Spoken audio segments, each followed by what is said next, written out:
ሎሚ ዝተዳለወ ስፖርታዊ ሓበሬታታት ሒዝና ቀሪብና ኣለና ንምክታልኩም ብክብሪ ንዕድም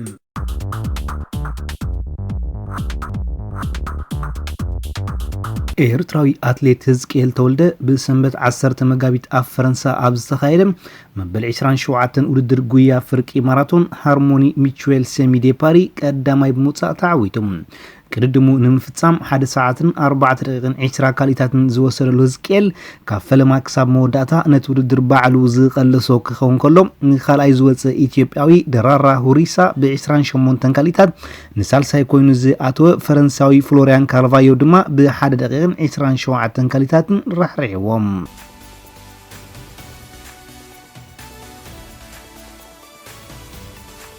በዓልቲ ቤቱ ንኤርትራዊ ኣጥቃዓይ ሄኖክ ጎይቶም ህፃን ከም እተገላገለት እተፃወታይ ሹርናዊ ክለብ ኤኣይኬ ትማልሶኒ ኣብ ናይ ገዛ ርእሱ ናይ ትዊተር ሕሳብ ኣብ ዘርግሑ ሓበሬታ ኣፍሊጡም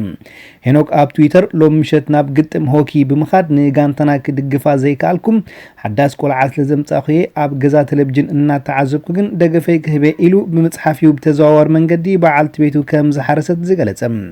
ኣቀዲሙ ሓንቲ ጓል ተበኪሩ ዝነበረ ሄኖክ ኣብ 2015 ኣብ ክልተ ፆታታት ሃገራት ጋንታ ኤርትራ ከም ሓለቃ ጋንታ ኮይኑ አንጻር ቦትስዋና ተሰለፈ ክኾን ከሎ ኣብ ግጥም ካልኣይ እግሪ ድማ ሓንቲ ሸቶ ከመዝግብ ክኢሉ ነይሩ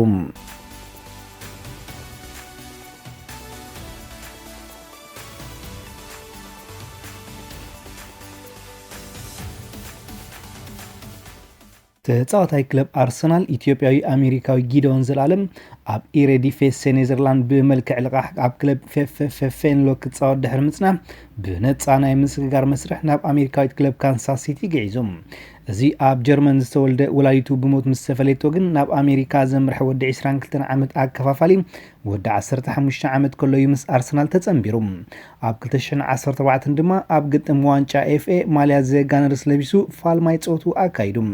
በሰንኪ ሞግዳእቲ ብርኪ ከም መጠን ቴክኒካዊ ብቕዓቱ ከም ትዝድለ ዕቤት ዘርአየ ጊዶን ምስ ካንሳስ ሲቲ ናይ 1 ዓመት ውዕል ዝፈረመ ክኾን ከሎ እቲ ስምምዕ ብክልተ ተወሰኽቲ ዓመታት ንኽናዋሕ ተኽእሎ ከም ዘለዎ ኣብቲ ሰነድ ውዕል ሰፊሩሎም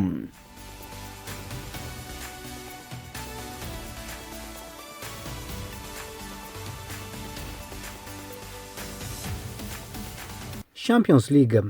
ግጥማት ግሎባል ክለባት ኤውሮጳ ጽባሕ ምሸቱን ቀፂሉ ከምዝዩ ኣብ ውሽጣ ዘለዋ ጸገማት ከይፍንጀራ ተጣይባ ትጓዓዝ ዘላ ስፓኛዊት ባርሴሎና ኣብ ሜዳ ምስታ ፈታኒት ምዃና ኣብ ናይ ምድብ ፀወታታት ዘመስከረት ፈረንሳዊት ክለብ ሊዮን ኣብ ኖ ካምፕ ክብድ ዝበለ ፀወታ ይጽበያ መቸም ናይ ዝሓለፈ ሰሙን ናይ ካልኣይ እግሪ ውፅኢት ንኣሽቱ ጋንታታት ተስፋ ነተን ዓበይቲ ዝበሃላ ድማ ሻቁሎት ይፈጢርለን ዝርከብ በዚያ ድማ ባርሴሎና ተፃወታ አንጻር ሊዮን ተጠንቂቆም ክጻወቱ ንሓድሕዶም ኣብ ምምዕዓድ ዝርከቡ ባርሳን ሊዮንን ኣብ ዝዓመት ኣብ ሻምፒዮንስ ሊግ ስዕረት ካብ ዘየመዝገባ ጋንታታትን ሊዮን ኣብ ዳሕሮት 6 ጾታታት ኣብ ኩሉ ናይ ማዕረ ውጽኢት ኣመዝጊባ ባርሴሎና ድሕሪ ኣብ 2013 በባየር ሙኒክ ድሕሪ ዝወረዳ ዝሕፍር ናይ 3 ባዶ ስዕረት ኣብ ሜዳ ካብ 29 ጾታ ኣብ 26 ዓወት ኣብ 3 ድማ ናይ ማዕረ ውጽኢት ኣመዝጊባ ብጉዳይ ተካይ ሊዮኔል ሜሲ ቅሳነት ዘይረኸበት ዘላ ባርሴሎና ምቕናስ ብቕዓት ሉዊስ ሱዋሬዝ ኣብ ማእከል ክትቅይሮም ንእትደሊ ተጻወታ ኣብ ምልላይን ንሓደስ ምቕባልን ዝህሉ መስራሓት ብዓብዪ ድማ ኣብ ዝሓለፉ 3 ዓመታት ኣብ ዝውድር ዘጋጠማ ፍሽለትን ንኤርኔስቶ ባልቬርደ ስክፍታ ዝፈጥሩ ጉዳያት ምዃኖም ዝግለጽ ኤርኔስቶ ባልቬርደ ዘይ ከም ናይ ዝሓለፉ ዓመታት ባርሴሎና ሚዛና ዝሓለወት ጋንታ ካህንፅ ዘይምኻሉ ስክፍታ ብዙሓት እዩ ዋላ እኳ ብሉፅ ጾታ ኣብ ዘየርአያትሉ ጾታታትን ዓወት ከተመዝግብ እንተጸንሐት ኣብ ሻምፒዮንስ ሊግ ግን ዝግዕዞ እዚ ሓደጋ ክፈጥረላ ከም ዝኽእል ይግመት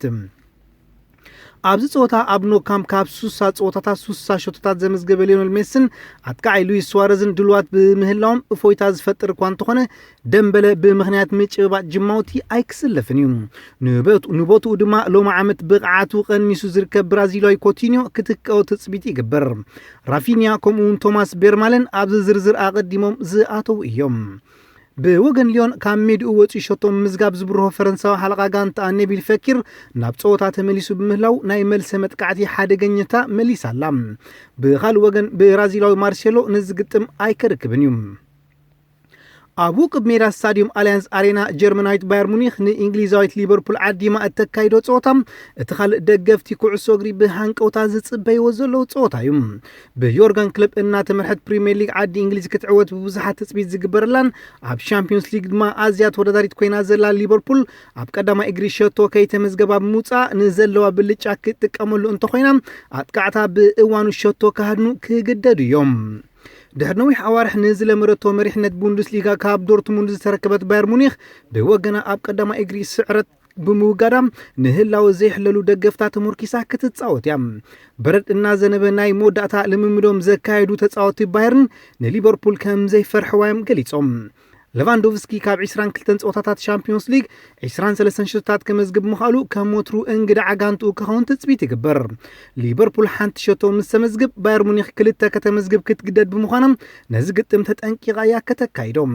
حلاولدات مانويل نوير أبز قدم مسلف نزيت أمراتاوي حلاولدات مبل ميتي ناي شامبيونز ليج صوتا كتكونو ليام نوير نزي كبرز ركب دولو دحري إيكر كاسياس جان لوجي بوفون بيتر شيك فيكتور فالديزن أوليفر كانن شارشا حلاولدات يوم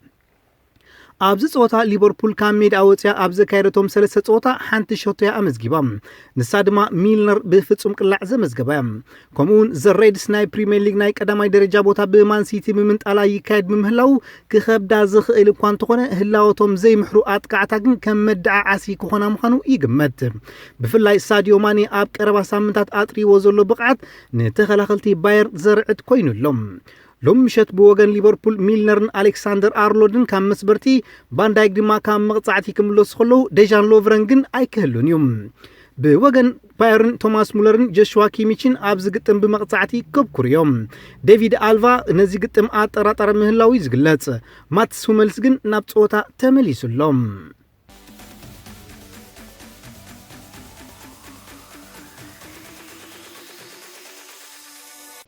سلام كبرات تخطاتلتنا لوم سولس مشت أبز قطلة كلا إجري قطم أودي كام حلاف شامبيونز ليج أوروبا كلبات يوفنتوسن مانشستر سيتن نماقات انتن بمسعر نخلبات توتنهامن أياكسن مانشستر يونايتدن بورتون أب مدرخ ربع فتصامي حبيرن أن أب قدما إجري ناب ستاديوم واندا متروبوليتانو توقعيزا كلتنا يقول عدات سكيما استمست يوفنتوس أبزنا لو مركب باقو بملو حيلة خمتتقع كيت حال مستفتحة وهب نقريو ስለዝኾነ ድማ ጾታ ገና ኩላሱ ኸይተላዕሉ ኣብ 4 ደቂቕ በመገዲ ኬሊኒ ንመላእ ስታዲየም ኣልያን ዘነቓነቐት ጎል ኣእተወት እንተኾነ ግን ሮናልዶ ኣብ ልዕሊ ሓላውዳት ጃን ኦብላክ በደል ፈጺምካ ከተባሂሉ ብቫር ስለተፈርደ እዛ ጎል ተሰረዘት ጾታ ብዓብላልነት ዩቬንቱስ ኣብ ዝቐጸለሉ ኣብ መበል 27 ደቂቕ በርናርዴሺ ናብ ልዳት ኣትሌቲኮ ማድሪድ ዝለኣኻ ኩዕሶም ርእሲ ሮናልዶ ስለ ዝረኸበት ንኦብላክ ሓሊፋ ኣብ ሰኪዕት ኣትሌቲኮ ተራእየት ዩቬንቱስ 1 ኣትሌቲኮ 0 ዩቬንቱስ ዕዳ ክትሐዊ ሓንቲ ጎል ትተርፋ ሃዋሃው ናይቲ ግጥም ረሲኑ ከይቃሃማ ኣብ ዝቐጸለሉ ተወሳኺ ጎል ከይተረኸበ ንኽልቲአን ጋንታታት ግዜ ዕረፍቲ ዓረቐን ኣብ ካልኣይ እብረ ተጻወቲ ትንፋስን ምኽርን ሰኒቖም ናብ ሜዳ ምስ ኣተው ብድሕሪ 4 ደቂቕ ሕጂ እውን ሮናልዶ ልዕሊ ተኸላኸልቲ መጋጥምቲ ጋንታ ብምዝላል ንኹዕሶ ብርእሱ ገጩ ውጽኢት ናብ 2-0 ለወጦ ብድምር ውጽኢት ዩቬንቱስ 2 ኣትሌቲኮ 2 እዚ ፖርቱጋላዊ በዚ ስለዚ ዓገበ ኣብ መበል 86 ደቂቕ ጋንትኡ ንዝረኸበታ ፍጹም ቅላዕ ተጠቒሙ ሃትሪክ ብምስራሕ ኣብ ቀዳማይ እግሪ ንዝሸደድዎ ደገፍቲ ኣትሌቲኮ ማድሪድ ኣብ መወዳእታ ስሒቑሎም ክርስቲያኖ በዚ ሎሚ ጋንትኡ ብድምር ውጽኢት 3-2 ረቲዓ ናብ ርብዕ ፍጻሜ ክትሓልፍ ዘኽኣለ ሃትሪክ ኣብ ሻምፒዮንስ ሊግ ብብዝሒ ሃትሪክ ንሊዮኔል ሜሲ ክመዓራርዮ በቂዑሎ ክልቲኦም ከዋኸብቲ ኩዕሶ እግሪ ዓለም ነፍሲ ወከፎም 8 ሃትሪክ ኣለዎም ሮናልዶ ኣብ እስጳኛ ይነጥፈሉ ኣብ ዝነበረ እዋን ብድሕሪ ክለብ ሴቪያ በኻልኣይ ደረጃ ዝያዳ ዘሽኮንደረላ ጋንታ ብዲያጎ ሲሞኒ እትዕለም ኣትሌቲኮ ክትከውን ከላ ኣብ 32 ግጥማት 22 እዋን ንልዳታ ደፊርዎ ኣሎ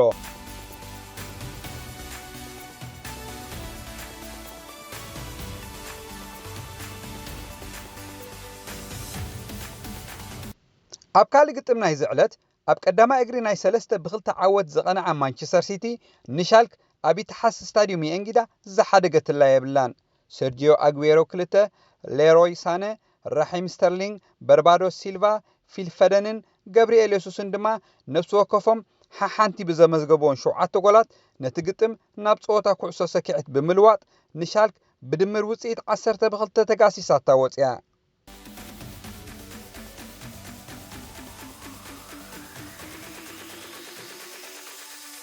እዚ ስዒብና ነዘንትወልኩም ንኽትኣምኖ ዘጸግም ተርእዮ ኣብ ፖላንድ እዩ ኣጋጢሙ ዝሓለፈ ሰንበት ኣብ ታሕተዋይ ዲቪዥን ናይቲ ሃገር ዝነጥፋ ክለባት ስፓርታኩስ ዳሌዚስን ሁትኒ ክራኮቭን ግጥም ነይርወን ሚእቲ ዝኣኽሉ ደገፍቲ ድማ ንጋንትኦም ክለብ ሁትኒ ክራኮቭ ሞራል ንምሃብ ምስኣ ተጓዒዞም ይኹን እምበር እዞም ደገፍቲ ከም ንቡር ኣብ ትሪቡን ኮፍ ኢሎም ኣይኮኑነት ፀወታ ተዓዚቦም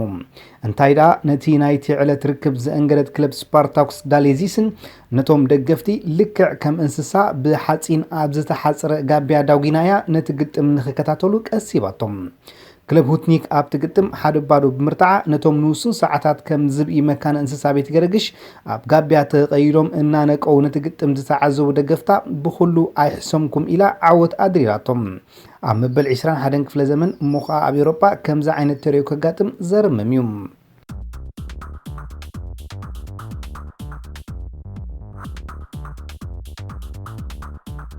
ማርከስ خبركم ተኸታተልትና ንሎሚ ኣዳሊና ዝነበርና መደባት ኣብ ተዛዚሙሎ ኣብ ዝቕጽል ብኻል መደብ ስካዕ ንረኸብ ሰሰናዩ